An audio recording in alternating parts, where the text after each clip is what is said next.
ആകാശവാണി.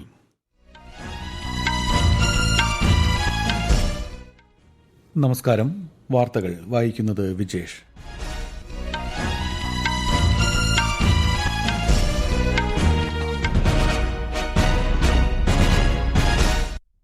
പ്രധാന വാർത്തകൾ. പ്രധാനമന്ത്രി നരേന്ദ്രമോദിയുടെ ബഹുരാഷ്ട്ര സന്ദർശനം തുടരുന്നു. ഭീകരതയ്ക്കെതിരായ പോരാട്ടത്തിൽ ഇന്ത്യയും ഘാനയും ചേർന്ന് പ്രവർത്തിക്കുമെന്ന് പ്രധാനമന്ത്രി. ഘാനയുടെ ദേശീയ ബഹുമതി പ്രധാനമന്ത്രിക്ക് സമ്മാനിച്ച് പ്രസിഡന്റ് ജോൺ മഹാമ.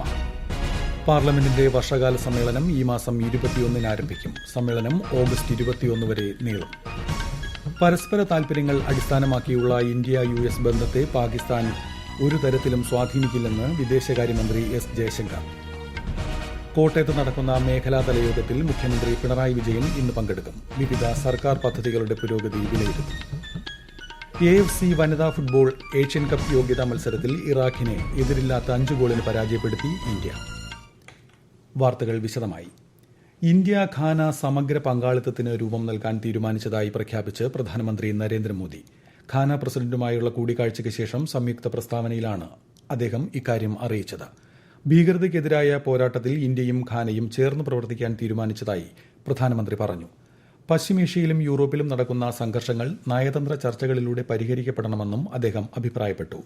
हम एक मत है कि आतंकवाद मानवता का दुश्मन है. आतंकवाद के खिलाफ हमारी लड़ाई में सहयोग के लिए हम घाना का आभार प्रकट करते हैं. इस संदर्भ में हमने काउंटर टेररिज्म में आपसी सहयोग को और मजबूत करने का निर्णय किया है. यूएन रिफॉर्म्स को लेकर हमारा दृष्टिकोण एक जैसा है. पश्चिम एशिया और यूरोप में चल रहे कॉन्फ्लिक्ट को लेकर हम दोनों ने गहरी चिंता व्यक्त की है. हमारा मानना है कि युद्ध का युग नहीं है. डायलॉग और डिप्लोमेसी से ही समस्या का समाधान होना चाहिए.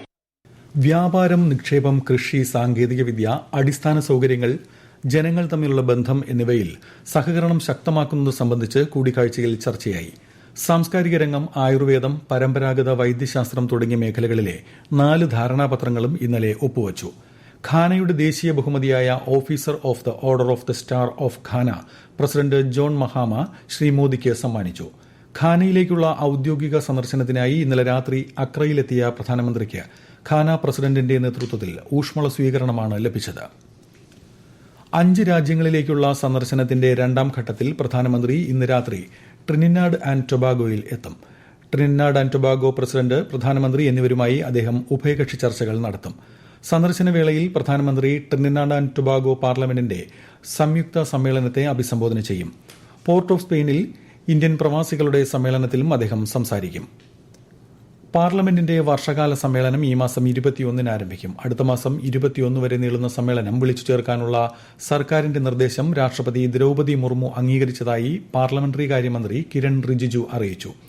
സ്വാതന്ത്ര്യദിനാഘോഷം കണക്കിലെടുത്ത് ഓഗസ്റ്റ് 13, 14 തീയതികളിൽ സഭ ചേരില്ലെന്നും കേന്ദ്രമന്ത്രി പറഞ്ഞു. ഇന്ത്യയും അമേരിക്കയും തമ്മിലുള്ള ബന്ധത്തെ പാകിസ്ഥാൻ ഒരു തരത്തിലും സ്വാധീനിക്കില്ലെന്ന് വിദേശകാര്യമന്ത്രി എസ് ജയശങ്കർ. ഇന്ത്യ-US ബന്ധം പരസ്പര താൽപര്യങ്ങൾ അടിസ്ഥാനമാക്കിയുള്ളതാണെന്നും മൂന്നാമതൊരു രാജ്യത്തെ അടിസ്ഥാനമാക്കിയല്ലെന്നും അദ്ദേഹം വാഷിംഗ്ടണിൽ നടന്ന വാർത്താ സമ്മേളനത്തിൽ പറഞ്ഞു. ഇന്ത്യയും പാകിസ്ഥാനും തമ്മിലുള്ള വെടിനിർത്തലിന് സഹായിച്ചെന്ന US പ്രസിഡന്റ് ഡൊണാൾഡ് ട്രംപിന്റെ അവകാശവാദത്തെ ശ്രീ ജയശങ്കർ നിഷേധിച്ചു.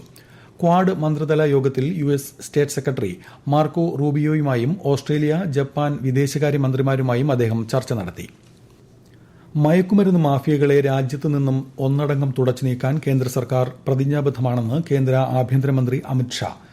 രാജ്യത്തെ യുവതയെ മയക്കുമരുന്നിന്റെ പിടിയിൽ നിന്ന് സംരക്ഷിക്കാനുള്ള ദൃഢനിശ്ചയത്തോടെയാണ് സർക്കാർ പ്രവർത്തിക്കുന്നതെന്നും അദ്ദേഹം പറഞ്ഞു. ആഗോള മയക്കുമരുന്ന് മാഫിയകളിലൊന്നിനെ തകർത്തതിന് നാർക്കോട്ടിക് കൺട്രോൾ ബ്യൂറോയെയും ഏജൻസികളെയും കേന്ദ്രമന്ത്രി അഭിനന്ദിച്ചു. സംസ്ഥാനങ്ങളിലെയും കേന്ദ്രഭരണ പ്രദേശങ്ങളിലെയും നഗര തദ്ദേശ സ്വയംഭരണ സ്ഥാപനങ്ങളുടെ അധ്യക്ഷന്മാർ പങ്കെടുക്കുന്ന ദേശീയ സമ്മേളനം ലോക്സഭാ സ്പീക്കർ ഓം ബിർല ഇന്ന് ഉദ്ഘാടനം ചെയ്യും. ജനാധിപത്യവും രാഷ്ട്രനിർമ്മാണവും ശക്തിപ്പെടുത്തുന്നതിൽ നഗര തദ്ദേശ സ്വയംഭരണ സ്ഥാപനങ്ങളുടെ പങ്ക് എന്നതാണ് 2 ദിവസത്തെ സമ്മേളനത്തിന്റെ പ്രമേയം. ഹരിയാനയിലെ മനേസറിൽ സംഘടിപ്പിക്കുന്ന സമ്മേളനത്തിൽ ജനാധിപത്യ സ്ഥാപനങ്ങളെ ശക്തിപ്പെടുത്തുന്നതിനുള്ള മികച്ച രീതികൾ, നഗരഭരണത്തിനായുള്ള നൂതന സമീപനം, പൊതുവിതരണ സംവിധാനവും പൌരന്മാരുടെ ജീവിത നിലവാരവും മെച്ചപ്പെടുത്തുക തുടങ്ങിയവ ചർച്ചയാകും. 29ാമത് അന്താരാഷ്ട്ര മാധ്യമ സാങ്കേതിക സമ്മേളനവും പ്രദർശനവും കേന്ദ്രമന്ത്രി അശ്വിനി വൈഷ്ണവ് ഇന്ന് ന്യൂഡൽഹിയിൽ ഉദ്ഘാടനം ചെയ്യും. 3 ദിവസത്തെ സമ്മേളനത്തിൽ രാജ്യത്തും വിദേശത്തുമുള്ള പ്രമുഖ പ്രക്ഷേപകർ, മാധ്യമ വ്യവസായ പ്രൊഫഷണലുകൾ തുടങ്ങിയവർ പങ്കെടുക്കും. മാധ്യമരംഗത്തെ ഏറ്റവും പുതിയ ഉൽപ്പന്നങ്ങൾ, അത്യാധുനിക സാങ്കേതിക വിദ്യകൾ, സേവനങ്ങൾ എന്നിവ പ്രദർശിപ്പിക്കും. കേരളത്തിൽ സർക്കാർ പദ്ധതികളുടെ പുരോഗതി വിലയിരുത്താൻ മുഖ്യമന്ത്രി പിണറായി വിജയന്റെ നേതൃത്വത്തിൽ മേഖലാ അവലോകന യോഗങ്ങൾ പുരോഗമിക്കുന്നു. കോട്ടയം, ഇടുക്കി, എറണാകുളം, ആലപ്പുഴ ജില്ലകളുടെ യോഗം ഇന്ന് കോട്ടയത്ത് ചേരും. മന്ത്രിമാർ, ചീഫ് സെക്രട്ടറി, വകുപ്പ് സെക്രട്ടറിമാർ, 4 ജില്ലകളിലെയും കളക്ടർമാർ, ഉന്നത ഉദ്യോഗസ്ഥർ തുടങ്ങിയവർ പങ്കെടുക്കും. ഈ വാർത്തകൾ ആകാശവാണിയിൽ നിന്ന്. ആകാശവാണി വാർത്തകളും വാർത്താ അധിഷ്ഠിത പരിപാടികളും all India radio news Thiruvananthapuram YouTube ചാനലിലും all India radio news Thiruvananthapuram Facebook പേജിലും AIR ന്യൂസ് _ തിരുവനന്തപുരം ഇൻസ്റ്റഗ്രാം അക്കൌണ്ടിലും AIR ന്യൂസ് _ TVM X ഹാൻഡിലും ലഭ്യമാണ്. ലോകത്ത് 2023 മുതൽ 2025 വരെ ഉണ്ടായ വരൾച്ചയുടെ വിനാശകരമായ ആഗോള പ്രത്യാഘാതങ്ങൾ വെളിപ്പെടുത്തി ഐക്യരാഷ്ട്രസഭ പിന്തുണയുള്ള റിപ്പോർട്ട്. ആമസോണിൽ നദികളുടെ ജലനിരപ്പ് ചരിത്രത്തിലെ ഏറ്റവും താഴ്ന്ന നിലയിലെത്തിയതായും സിംബാബ്വേയുടെ ചോളം വിളവ് 70% കുറഞ്ഞതായും റിപ്പോർട്ടിൽ പറയുന്നു. ആഫ്രിക്കയിൽ കടുത്ത പട്ടിണി 9 കോടി പേരെ ബാധിച്ചു. മെഡിറ്ററേനിയൻ രാജ്യങ്ങളിലെ വ്യാപക വിളനാശവും ഭൂഗർഭ ജലശോഷണവും ഉണ്ടായി. വർദ്ധിച്ചുവരുന്ന കാലാവസ്ഥാ പ്രതിസന്ധി നേരിടുന്നതിന് അടിയന്തര ആഗോള നടപടി വേണമെന്ന് റിപ്പോർട്ട് ആവശ്യപ്പെടുന്നു. 38 ദിവസം നീണ്ടുനിൽക്കുന്ന അമർനാഥ് തീർത്ഥയാത്രയ്ക്ക് ഇന്ന് തുടക്കമാകും. പഹൽഗാം, ബാൽതാർ എന്നീ പാതകളിലൂടെയാണ് അമർനാഥിലേക്കുള്ള യാത്ര. ഈ പ്രദേശങ്ങളിൽ കനത്ത സുരക്ഷ ഒരുക്കിയിട്ടുണ്ട്. ബാൽതാർ വഴി 2300 പേരും പഹൽഗാമിലൂടെ 3000 തീർത്ഥാടകരുമാണ് യാത്ര നടത്തുന്നത്. ജമ്മു കശ്മീരിലെ കിഷ്ത്വാർ ജില്ലയിലെ ചാത്രൂ മേഖലയിൽ സുരക്ഷാസേനയും ഭീകരവാദികളും തമ്മിൽ ഏറ്റുമുട്ടൽ. കൻസാൽ മണ്ഡു, കിഷ്ത്വാർ എന്നിവിടങ്ങളിൽ നടന്ന സംയുക്ത പരിശോധനയ്ക്കിടെയാണ് ഏറ്റുമുട്ടൽ ഉണ്ടായത്. അമർനാഥ് യാത്രയുടെ പശ്ചാത്തലത്തിലായിരുന്നു സേനയുടെ സുരക്ഷാ പരിശോധന. എംപ്ലോയ്മെന്റ് ലിങ്ക്ഡ് ഇൻസെന്റീവ് പദ്ധതിയിലൂടെ അടുത്ത 4 വർഷത്തിനുള്ളിൽ ജീവനക്കാർക്കും തൊഴിലുടമകൾക്കും 1 ലക്ഷം കോടി രൂപ നൽകുമെന്ന് കേന്ദ്രമന്ത്രി മൻസുഖ് മാണ്ഡവ്യ. പദ്ധതി പ്രകാരം പുതുതായി ജോലിയിൽ പ്രവേശിക്കുന്ന വ്യക്തിക്ക് പ്രതിവർഷം 2 തവണ 7,500 രൂപ ലഭിക്കുമെന്ന് കേന്ദ്രമന്ത്രി വ്യക്തമാക്കി. ये स्कीम प्रधानमंत्री जी की एम्प्लॉयमेंट सेंट्रिक नीति का नतीजा है. देश के युवाओं को रोजगार मिले, उसके लिए 5 साल का कार्यक्रम मोदी जी ने बनाया था. उसके तहत ELI स्कीम लाई गई है.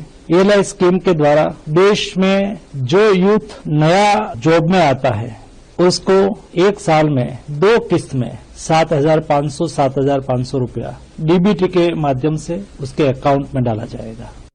2025 ഓഗസ്റ്റ് 1-നും 2027 ജൂലൈ 31-നും ഇടയിൽ സൃഷ്ടിക്കപ്പെടുന്ന തൊഴിലുകൾക്കാകും എംപ്ലോയ്മെന്റ് ലിങ്ക്ഡ് ഇൻസെന്റീവ് പദ്ധതിയുടെ ആനുകൂല്യം ലഭിക്കുക. ദേശീയ കായിക നയം 2025 സംബന്ധിച്ച് സ്പോർട്സ് അതോറിറ്റി ഓഫ് ഇന്ത്യ ഇന്ന് തിരുവനന്തപുരത്ത് മാധ്യമ സമ്മേളനം സംഘടിപ്പിക്കും. ഖേലോ ഭാരത് നീതി എന്ന പേരിൽ സംഘടിപ്പിക്കുന്ന പരിപാടിയിൽ രാജ്യത്ത് എല്ലാവരെയും ഉൾച്ചേർത്തുള്ള മികച്ച കായിക അന്തരീക്ഷം സൃഷ്ടിക്കുന്ന വിഷയത്തിൽ ചർച്ചകൾ നടക്കും.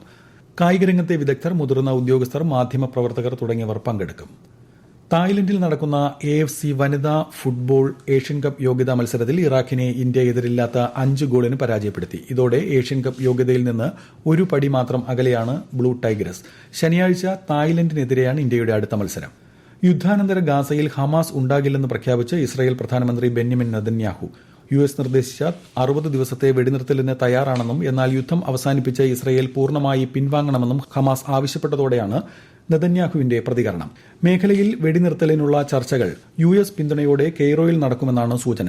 അടുത്തയാഴ്ച US പ്രസിഡന്റുമായി ഇസ്രായേൽ പ്രധാനമന്ത്രി കൂടിക്കാഴ്ച നടത്തും.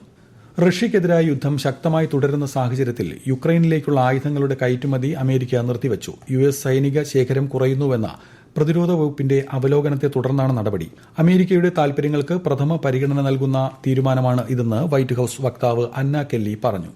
പ്രധാന വാർത്തകൾ വീണ്ടും. പ്രധാനമന്ത്രി നരേന്ദ്രമോദിയുടെ ബഹുരാഷ്ട്ര സന്ദർശനം തുടരുന്നു. ഭീകരതയ്ക്കെതിരായ പോരാട്ടത്തിൽ ഇന്ത്യയും ഘാനയും ചേർന്ന് പ്രവർത്തിക്കുമെന്ന് പ്രധാനമന്ത്രി. ഘാനയുടെ ദേശീയ ബഹുമതി പ്രധാനമന്ത്രിക്ക് സമ്മാനിച്ച് പ്രസിഡന്റ് ജോൺ മഹാമ. പാർലമെന്റിന്റെ വർഷകാല സമ്മേളനം ഈ മാസം 21-ന് ആരംഭിക്കും. സമ്മേളനം ഓഗസ്റ്റ് 21 വരെ നീളും. പരസ്പര താൽപര്യങ്ങൾ അടിസ്ഥാനമാക്കിയുള്ള ഇന്ത്യ US ബന്ധത്തെ പാകിസ്ഥാൻ ഒരു തരത്തിലും സ്വാധീനിക്കില്ലെന്ന് വിദേശകാര്യമന്ത്രി S. ജയശങ്കർ. കോട്ടയത്ത് നടക്കുന്ന മേഖലാതല യോഗത്തിൽ മുഖ്യമന്ത്രി പിണറായി വിജയൻ ഇന്ന് പങ്കെടുക്കും. വിവിധ സർക്കാർ പദ്ധതികളുടെ പുരോഗതി വിലയിരുത്തും. AFC വനിതാ ഫുട്ബോൾ ഏഷ്യൻ കപ്പ് യോഗ്യതാ മത്സരത്തിൽ ഇറാഖിനെ എതിരില്ലാത്ത 5 ഗോളിന് പരാജയപ്പെടുത്തി ഇന്ത്യ. വാർത്തകൾ കഴിഞ്ഞു. അടുത്ത വാർത്താ പ്രക്ഷേപണം ഉച്ചയ്ക്ക് 12:30.